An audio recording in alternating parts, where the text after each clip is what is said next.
All right, News Roundup, Information Overload Hour on the Sean Hannity Show. One of the things I have discussed on this program that others are seemingly fearful to discuss is a great cultural divide. In other words, we keep talking about immigrants from Muslim countries, and I keep raising, well, do we need to consider a cultural schism, a cultural divide, before we take people into our country?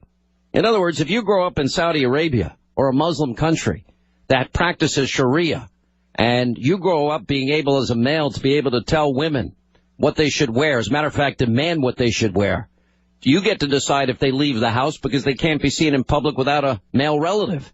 You get to decide whether they go to work. You get to decide whether they go to school. You get to decide if you're going to marry off your young daughter. You get to make decisions, in countries where 4 male eyewitnesses are needed for rape. If you're coming to America, should we consider that cultural divide?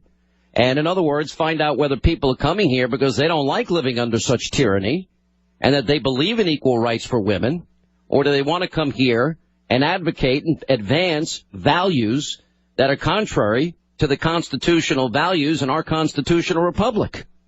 That's an important question. Now, we see everything that's been unfolding in Europe. Not many people know that in Great Britain they have 85 separate Sharia courts, that Great Britain only recognizes 20% of Muslim marriages because they don't go through the state. And we've talked a lot about no-go zones. And in other words, you have groups of people that are going to France and Germany and Great Britain and other countries in Europe. And what they're doing is they're not assimilating at all. They are separating. And you've got little countries within a country. And it's become a big problem. Well, on New Year's Eve, some 106 women reportedly were part of a orchestrated sexual assault that took place on New Year's Eve. I mean, that's unbelievable. With multiple victims describing 500 to 1,000 perpetrators as Arab or North African, many not speaking German or English, leading to speculation that this was, some of the million migrants that have entered Germany in the past year. Now, the Interior Minister for the German state North Rhine, which is within Cologne where this happened, has said people on the right-wing persuasion discussing the mass sexual attacks on New Year's Eve are equally awful as the attackers or rapists. Why? Because they're being critical of the fact that Europe has taken in, and Germany in particular, has taken in so many migrants that they know nothing about them. Now, we've been warned by our Director of National Intelligence, James Clapper, and we've been warned by our FBI Director, and we've been warned by General John Allen, and we've been warned by the Associate FBI Director that we can't vet all these people that the President has promised to keep in, to bring into this country. For example, in the case of Syrian refugees. Now, I have suggested we create safe zones within Syria. I think it's a far better solution. You can be compassionate and help people that are part of a war-torn area, and we could do it by providing food and medicine and water and supplies and cots and everything else they need, and without taking the risk that some of them might be part of a movement to destroy America, like we saw in the attacks in Paris. Joining us to discuss, Rahim Kassam, Editor-in-Chief, Breitbart News, their London Bureau, at BreitbartLondon.com. Pam Geller is the President of the American Freedom Defense Initiative and the editor and publisher of Atlas Shrugs. Also, Sherilyn Arlie Laban is with us, a former senior counsel with the U.S. Senate Judiciary Committee. Welcome, all of you. Thank you. Rahim, am I describing accurately what happened on New Year's Eve and what's happening within Europe? Actually, I don't think you're going far enough. Your listeners should be aware this wasn't just Cologne. There have been reports of this happening in every major German city on New Year's Eve.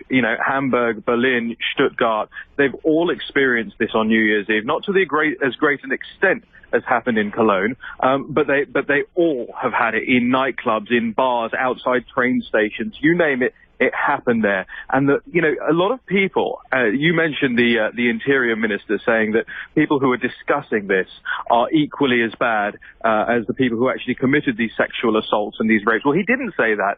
He said they were at least as bad, which implies that they are actually worse than the people who committed these. In other words, worse, right. The people that commented on migrants coming from other countries committing an orchestrated sexual assault against women in this country, that they're worse than the rapists themselves.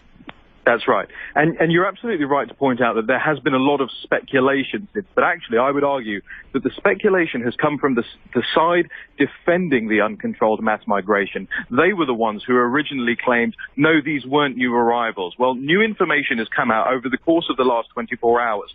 14 out of 15 of those arrested in Cologne for these sexual assaults on New Year's Eve were recent Syrian migrants. The one that wasn't was a recent Afghan migrant. That is the information that we know for fact at the moment. So when you say that people are talking about this, I actually think that the German public, the European public at large, and the American public, I'm in America right now, the American public discussing this are actually being more kind and more generous to the perpetrators than we could be being. Pam Geller, this is what you have been warning about as America now is debating and this president is insisting that we take in Syrian refugees. Yes, exactly. Actually, I was the first to break this story in the U.S. on January 3rd. The morning of January 3rd, I was busy translating accounts from my German readers. It is disturbing that media outlets subsequently took days to report on it. The police covered it up. What they wrote up initially was that it was a normal New Year's Eve in their initial statements, which they subsequently corrected. These were Syrian migrants that were just welcomed into Europe. They actually taunted and bayed at the police that Merkel invited us here. We're Syrian. These are direct quotes. You have to treat me kindly. It's outrageous that this is Merkel's handiwork. She has sown the seeds for the destruction of her own country. There will be many more incidents like this that happened in Cologne. It was evocative of what happened in Tahrir Square. If you recall the quote-unquote Arab Spring, when they were, celebrating. Look at what they did to Lara Logan at CBS News. It's the same, Sean, it's the same thing. Look, there is no way to distinguish between jihadists and Islamic supremacists from peaceful refugees. They should all be sent to Saudi Arabia, which has room and accommodation and a similar culture to what they're experiencing. It's shocking that Merkel, who was named Times Person of the Year, has not abandoned her disastrous immigration policy in light of what happened. As Rahim pointed out, not just Cologne, but in German cities across that country. Unbelievable. What's your take on it, Sherilyn? So, Sean, I spent a number of my years of my career working in Cologne, and I've spent a lot of time in this Cologne train station. First of all, Sean and Pam and Rahim, it's not very large. The train station is not very large. There reported 1,000 men on New Year's Eve in that train station. And so far, there's been 90 criminal complaints filed. And that's only the ones that have been filed so far. So here's the problem. You've got this mayor of Cologne. Her name is Henrietta Reker, a woman. So how she is dealing with the situation is she is trying to focus on the women's actions that evening. And now what she is saying, she has come out saying there needs to be a code of conduct to prevent future assault. And this code of conduct is how the German women are supposed to conduct themselves. So she's shifting the burden on the victims. Mm-hmm. That is outrageous. It sure is. It's very much outrageous.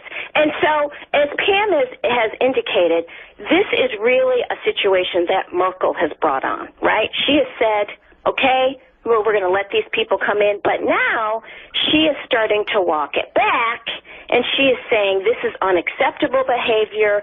Those migrants who've been found to have broken the law will be deported. But again, that's inconsistent with what the mayor of Cologne is saying. But how do we ascertain what's in the heart of a migrant? How do we ascertain whether they really want freedom or if they're there to basically indoctrinate or bring their theocracy with them? Right, and as you pointed out, the cultural differences, right, for some of these people, not all, the cultural differences are very inconsistent with with European society. I'd go further than that. I don't know if anybody here has spent... I would say that's the antithesis of what we believe in America. Yes, right. And Germany, too. I mean, the Germans, on large, are although Merkel comes from the Conservative Party, so-called, they are more liberals, like a lot of European nations. So German women, we've got Carnival coming next month. Carnival is right. A time in Germany that there's lots of parades and parties. I've been to several carnivals in Germany, and I'll tell you, they're going to have to figure something out in short order, because what they're going to have created in Germany is going to be a disaster with the carnival celebrations, with people coming from all over Europe to Germany, in particular Cologne, which has the largest carnival celebration. They're going to have to figure out in a couple weeks how they're going to manage this situation. You know, Raheem, you live there in London, and you live in Europe, and you have a different perspective than everybody else. I was shocked when I learned that there are 85 separate Sharia courts in Great Britain. I never knew that. I knew that they were in France. I knew they were in other countries. So the question is, what is the lesson that America should learn as now we debate the issue of whether or not we're taking in Syrian refugees or refugees from countries where their values are the antithesis of American values, of constitutional values? Well, the lesson is not to elect Hillary Clinton, and let me walk that back a bit. The reason I say that is because Merkel isn't the only dumpy old who's for open door mass migration. You guys have this, you have this huge election in front of you, and actually this election is not going to be about the economy. This election is not going to be about fighting ISIS. This election is going to be about the future demographics of the United States of America, because if Hillary is elected, then you can see her doing exactly what Angela Merkel has done. Your guest was right to point out that this Angela Merkel policy is a policy that has gone through the Christian Democrat Party, the quote-unquote conservative party in Germany. Can you imagine what a left-wing party would do in the United States of America? Oh, transform America. Merkel brought in 1.5 million. You'd take 20 million, in a heartbeat. And this is exactly what you guys need to be concerned about. I understand that the listeners, if Germany seems like it's far away, it's really not. If it's happening in Western Europe today, it's happening in America tomorrow. Pam? Look, European authorities have been much more intent on shutting down resistance to jihad than on stopping jihad activity and Islamic supremacism in their own countries. And this is what their policy has gotten them. We are seeing the same thing here in America. The only difference is perhaps we're 5 or 10 years behind. But as you know, in 2013 alone, President Obama brought in hundreds of thousands of Muslims. We must stop this immigration from jihad nations.